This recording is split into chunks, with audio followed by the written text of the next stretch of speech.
ओम परम शक्ति नमः। मैं हरिनारायण शर्मा परसाई, ज्योतिर्विद, पूर्व प्राचार्य सीहोर, आज पंचदेवों के पूजन विधान के बारे में बता रहा हूँ।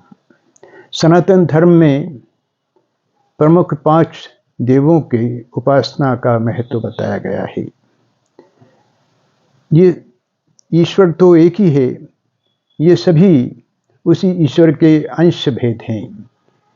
गणेश जी उनके ज्ञान हैं, दुर्गा जी उनकी शक्ति हैं, विष्णु जी उनका स्वरूप हैं, शिव जी उनकी आत्मा हैं और सूर्य उनके नेत्र हैं, ऐसा विद्वानों ने बताया है। यहाँ पूजन के विधान में कुछ नियमों का भी पालन करना पड़ता है। घर में 2 शिवलिंग, 2 शालिग्राम, 2 सूर्य, 2 शंख, 3 गणेश, 3 शक्तियों का पूजन न करें। 12 लिंगों को छोड़कर शिव जी के नैवेद्य, पत्र, पुष्प, फल और जल का आग्रही है। पंचायतन में चर लिंगों में और प्रतिमाओं में अन्न आदि को ग्रहण करने में दोष नहीं है। आवाहन और विसर्जन स्थिर मूर्तियों में नहीं होता है। पुरुष वर्ग के लिए ओम नमः शिवाय, स्त्री वर्ग के लिए शिवाय नमः, इन मंत्रों से शिव जी का पूजन करना चाहिए। शिव स्थान पर झल्लक और देवी के स्थान पर बंसरी को न बजाएं।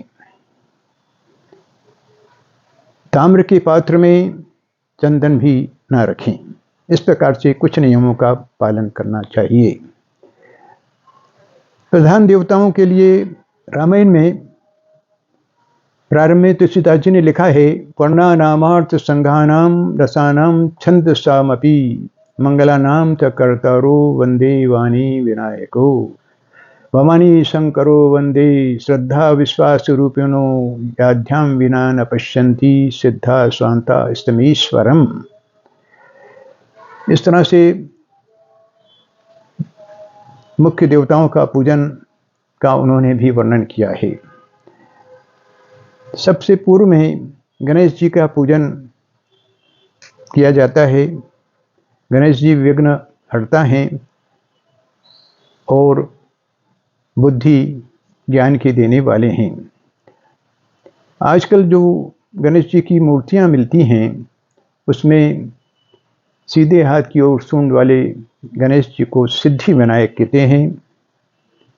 वाम हाथ की ओर सूंड वाले गणेश को विघ्नहर गणेश कहा जाता है और सीधी सूंड वाले गणेश को सौम्य या संत विनायक कहा गया है। भगवान गणेश का पूजन विधि विधान से करना चाहिए और उनकी प्रार्थना भी करना चाहिए। गजाननम भूत गणादि सेवितम कपित्थ जम्बू फल चारु भक्षणम उमासुतम शोक विनाश कारकम नमामि विघ्नेश्वर पाद पंकजम। इस प्रकार से प्रार्थना करें और भगवान को सभी अर्पित करें। दुर्वा और मोदक जो हैं उनका से उनकी पूजन करना चाहिए। उनके नाम जो हैं गणेश जी के नाम बोल करके भी प्रार्थना की जाती है। ओम गणंजय नमः, गणपति नमः, हेरंबाय नमः, धरणीधराय नमः, महागणपति नमः, लक्ष्यप्रदाय नमः, शिवप्रसादनाय नमः, अमोद सिद्धि नमः, अमिताय नमः, मंत्राय नमः, चिंतामणिये नमः, निधिये नमः, सुमंगलाय नमः, बीजाय नमः, आशापूर्वकाय नमः, वरदाय नमः, शिवाय नमः, कश्यपाय नमः, नंदनाय नमः, वाचा सिद्धि नमः, लुंडी विनायकाय नमः। इस प्रकार से गणपति जी के द्वादश नाम से उनको पूजन, ध्यान और भोग लगाना चाहिए और प्रार्थना करना चाहिए। वक्रतुंडो महाकायो कोटि सूर्य समप्रभ निर्विघ्नं कुरु मे देवो सर्वकार्येषु सर्वदा। भगवान हर प्रकार से हमारी प्रार्थना को सुने और विघ्नों को दूर करें। इस प्रकार से गणेश जी की पूजन की जाती है। इसी तरह से देवी जी का पूजन भी बहुत महत्वपूर्ण है। उनका जो पंचोपचार षोडोपचार से पूजन करके प्रार्थना करना चाहिए। सर्वस्वरूपे सर्वेशे सर्वशक्ति समन्विते भव्यस्तायनो देवी दुर्गे देवी नमोस्तुते। या देवी सर्वभूतेषु शक्तिरूपेण संस्थिता नमस्तस्यै नमस्तस्यै नमस्तस्यै नमो नमः। या देवी सर्वभूतेषु मातृरूपेण संस्थिता नमस्तस्यै नमस्तस्यै नमस्तस्यै नमो नमः। अन्नपूर्णा भी उनको बोला जाता है। तो अन्नपूर्णे सदा पूर्णे शंकर प्राण बल्लभे ज्ञान वैराग सिद्ध्यर्थम इच्छाम देहि च पार्वती। इस प्रकार से उनका पूजन करना चाहिए। इसके बाद जो है भगवान विष्णु जी का भी पूजन का बड़ा महत्व है, क्योंकि उनको ब्रह्म का स्वरूप बताया गया है। उनके ही अधिकांश अवतार हुए हैं। शांताकारं भुजगशयनं पद्मनाभं सुरेशं विश्वाधारं गगनसदृशं मेघवर्णं स्वांगं लक्ष्मीकान्तं कमलनयनं योगिभिर्ध्यानगम्यं वंदे विष्णुं भवभीहरं सर्वलोकैकनाथम्। इस तरह प्रार्थना करें। नारायणं नमस्कृत्यो नरं चैव नरोत्तमं देवीं सरस्वतीं व्यासं ततो जयमुदीरये। मूकं करोति वाचालं पंगुं लंघयते गिरिं यत्कृपातमहं वन्दे परमानन्दमाधवम्। राम कृष्ण भी उनके ही अवतार हैं, तो उनका भी जो है प्रार्थना करना चाहिए। राम रामेति रामेति रमे रामे मनोरमे सहस्रनाम तत्तुल्यं राम नाम वरानने। वसुदेव सुतम देवम कंसुचानूरमर्दनम देवकी परमानंदम कृष्ण वंदे जगद्गुरुम। विष्णु जी को इस प्रकार से प्रार्थना करना चाहिए, और ताकि हमको उनकी हमारी प्रार्थना वो सुने और हमें सब प्रकार के सुख शांति से प्राप्त हो। भगवान शिव जो हैं उनकी आत्मा बताया गया है। नवीन सृष्टि के सृजन करने वाले हैं। उनकी भी प्रार्थना पूजन के बाद करना चाहिए। उनको बिलपत्र, अकाव के फूल,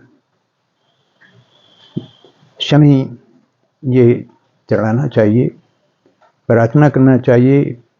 पशूनां पतिं पापनाशं परेशं कीर्तिं वसानं वरिं जटाजूट मध्ये स्फुर्दंगवरिं महादेवमेकं स्मरामि स्वयं। नमस्ते नमस्ते विभो विष्णुमूर्ते नमस्ते नमस्ते चिदानंदमूर्ते नमस्ते नमस्ते तपो योग गम्यो नमस्ते नमस्ते सुधी ज्ञान गम्यो। इस प्रकार से जो है उनकी से प्रार्थना करते हैं। भगवान शिव आशुतोष कहलाते हैं, जल्दी प्रसन्न हो जाते हैं। शिव समान दाता नहीं विपत्ति निवारण लज्जा मोरी राखियो सब मंत्रों के आधार। इसके बाद प्रत्यक्ष देवता जो हैं सूर्य हैं, उनका भी ध्यान हमें करना चाहिए, अर्घ्य देना चाहिए, प्रार्थना करना चाहिए। उनके भी जो 12 नाम हैं उनके द्वारा उससे प्रार्थना की जाती है। ओम मित्राय नमः, रविये नमः, सूर्याय नमः, भार्गवे नमः, खगाय नमः, पूष्णे नमः, हिरण्यगर्भाय नमः, मरीचे नमः, आदित्याय नमः, सवित्रे नमः, अर्काय नमः, भास्कराय नमः। इस प्रकार से उनके नाम को के द्वारा उनको अर्घ देना चाहिए, नेत्रों से जल लगाना चाहिए। और इस प्रकार ये पंचदेवों का पूजन हमें विधि विधान से करना चाहिए। बड़ा विस्तृत वो है, मैंने संक्षिप्त में आपको बताया है। अब क्योंकि धर्म की रक्षा करना हमारा ही कर्तव्य है, इसलिए कहा गया है कि धर्मो एव हतु हन्ति धर्मो रक्षति रक्षिता तस्मात् दयो न हन्तव्यो मानो धर्मो हतो अधीत। जो धर्म की रक्षा करते हैं, धर्म भी इनकी रक्षा करते हैं। जो धर्म की अवहेलना करते हैं, धर्म भी उनको क्षमा नहीं करता, नष्ट कर देता है। इसलिए हमें धर्म का पालन करना चाहिए और संगठन को बढ़ाना चाहिए। यही धर्म की शिक्षा है।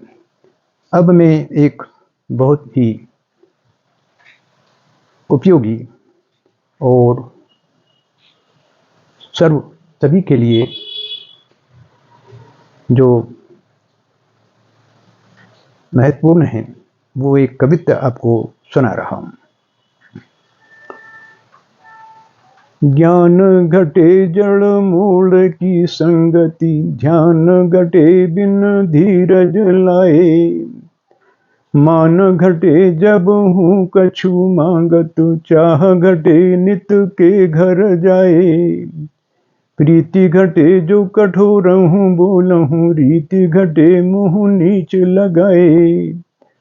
उद्यम से दारिद्र घटे अरु, पाप घटे हरि के गुण गाए। ओम शांति, ओम शांति।